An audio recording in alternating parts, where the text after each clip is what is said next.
Here's our host, Tian. Hello and welcome to World Insight. I'm Tian in Beijing. We begin with a closer look at China-U.S. trade relations.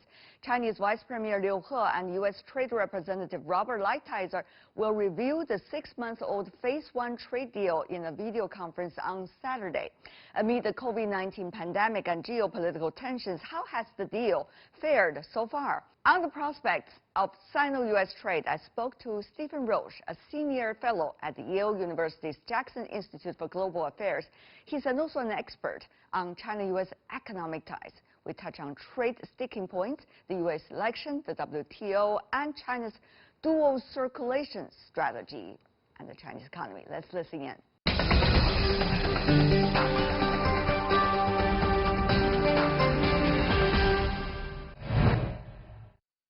And I'm joined by Stephen Roach, who is the senior fellow with the Yale University's Jackson Institute of Global Affairs.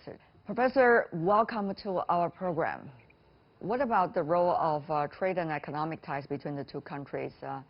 It used to be one of those pillars. Now, of course, it's been changing. I've always felt that economic and trade ties were the ballast, the anchor in this relationship. But that is no longer the case. Yes, there will be a review on August 15th of Phase 1 trade compliance. Because of the coronavirus, the Chinese purchase trajectory of American goods is stipulated in the January 15th agreement. Those purchases have fallen well short of the targeted path. But given the shock to the U.S., Chinese, and global economy, that shortfall is clearly understandable. What concerns me, though, is that politicians in the U.S.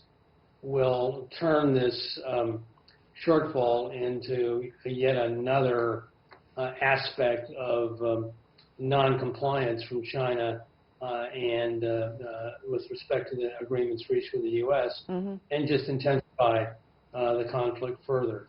What is the best way to deal with the Phase 1 deal, even with the difficulties of COVID-19 and its impact on the economy? You know, my own view is that the Phase 1 deal was not a good deal from the start, and it really did very little to resolve the main areas of structural conflict. So I personally don't think that we should be agonizing and spending a whole lot of time analyzing a deal that would not have accomplished much from the start. As you know, we have a presidential election coming up on November the 3rd, and it may well be that we have a new administration coming into power in the United States in early 2021. And if that's the case, I'm hopeful that we simply abandon this structure that was reached under the Trump administration and come up with a new approach. However, if not going with this deal, it could mean in the next few months a jeopardizing further of the bilateral relationship between China and the United States, given the figure that you have in the White House today, and also given the fact that, after all, it has been a document or an agreement, after long discussion, finally come to certain conclusion.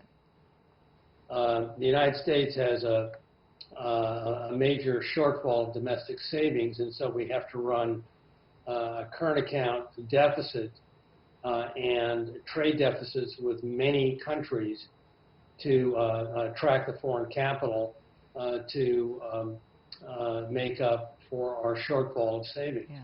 Last year, we ran trade deficits with 102 countries. China was the biggest.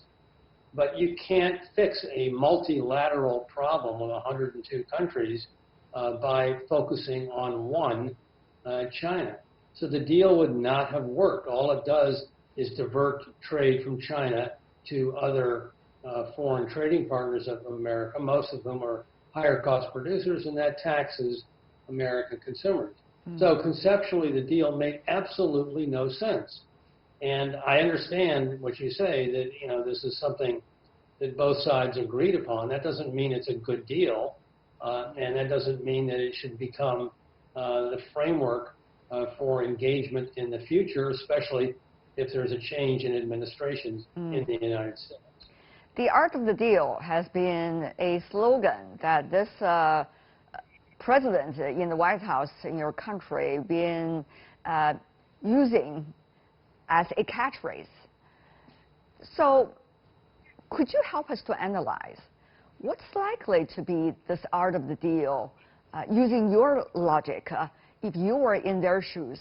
The art of the deal is certainly, you know, is the title of a book that Donald Trump wrote well before he became president, and he's tried to implement this in his approach to foreign policy and international economic policy. And basically, it hasn't worked. It's a deal that, a framework that alleges to extract concessions from counterparts by putting enormous pressure on them, squeezing them, using all types of bullying tactics to intimidate negotiators and then to extract concessions. I'm hopeful that we can move away from this approach completely and go back to what I would call the wisdom of the compromise rather than the art of the deal. And compromises require both parties to find a common ground, a middle ground, and work on areas of mutual collaboration rather than treat each other through intimidation and threats and tariffs and lawsuits and sanctions. This is not a way to reestablish a meaningful relationship between the world's two most powerful economies going forward. The U.S. economy, the two parties failed to reach a conclusion or deal regarding how much support to provide at this point of COVID-19 to the general public and the small businesses. How much impact do you think this will have about a schedule to help with the local economy? The Republicans holding office right now, especially in the Senate, do not want to go to the voters having turned down a support package that has already been passed by the U.S. House of Representatives. So, again, this is a political issue, and it's not one that I think is a sustainable position for an incumbent party to take. So I just think it's a matter of time before they strike a compromise deal. How you look at China's approach these days, particularly the so-called dual circulation, meaning there's an internal circulation of the economy combined with an external circulation. China's initial takeoff, beginning in the early 1980s, was very much reliant on external demand driving a powerful export-led GDP growth. But around the middle of the 2000s, 2007 to be exact, right before the global financial crisis, a big debate began inside of China about the wisdom of excess reliance on foreign demand. And so in the ensuing 13 years, there's been a lot of emphasis on developing an internal private consumption to balance out what had been an unbalanced economy. And some progress is very encouraging, but there's still a lot of work to go. And in terms of the near-term outlook for the Chinese economy right now, that internal demand piece, in my opinion, still remains a big question mark as Chinese consumers, like people all over the world who have been afflicted with this horrible coronavirus, are still fearful of reinfection, so that limits consumption. Meanwhile, the external piece of the Chinese economy that was so strong is also being impacted by a very sharp moderation of global trade around the world as this recession has really left no country untouched. So it is still a very challenging economic climate for China. And even though China was first to recover, the outlook over the next couple of years, I think, remains quite cloudy. Mr. Roach, what do you make of the current realities of this international trade platform and its implications that all of the trading nations, including China and the United States, are going to feel? Well, the world needs a rule-based structure for trading to adjudicate disputes and complaints and to track data. And the Trump administration has made it very clear that it is dead set against the WTO in its current incarnation, and has resisted making appointments to the officials who adjudicate disputes. And again, this is a political position taken by an administration that is against multilateralism and feels that international organizations are not in the best interests of a president who is very nationalistic and focused on solely making America great again, rather than in really providing support to global institutions that underpin an interconnected world. Just a quick follow-up. If you look at the schedule recently in Geneva, you will notice that the U.S. side, I would assume it's related to this administration, have been working very hard to kick China out of some of the multilateral trade discussions, not formal ones, but rather informal ones, seminars and also discussion sessions. Do you think there's likely to be a danger of that in the longer term, or even more severe than what it is already happening? No, again, I think this is politics that will hopefully run its course after the upcoming November election. I think there's a broad recognition, and this goes way back to the negotiations of China's WTO accession in the 1990s that culminated in 2001, that it is in the world's best interest, including the United States, including China, for all of us to join together as members in a framework that allows us to resolve differences and iron out disputes.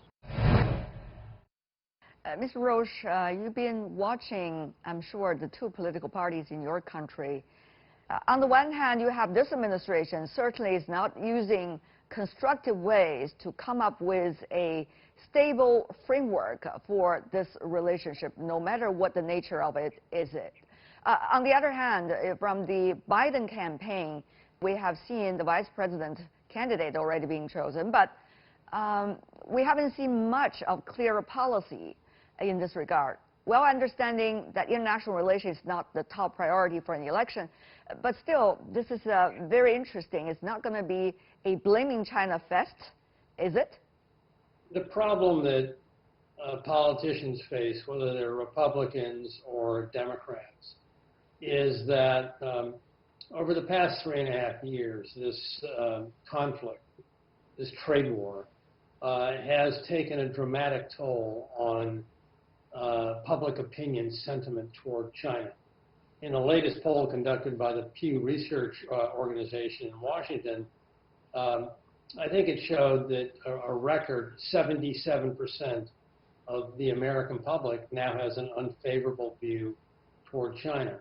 And the profile of the sentiment cuts across party lines. It's Republicans, Democrats, college-educated, uneducated, male, female, rich and poor. So no politician is going to want to inflame public opinion prior to the upcoming November the 3rd election, when the public opinion is so strongly persuaded by the negative view of China.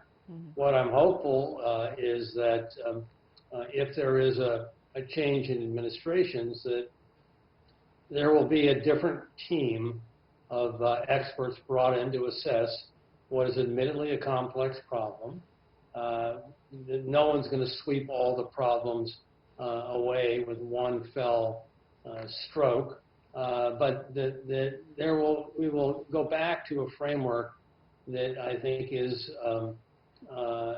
potentially more constructive in resolving areas of mutual collaboration.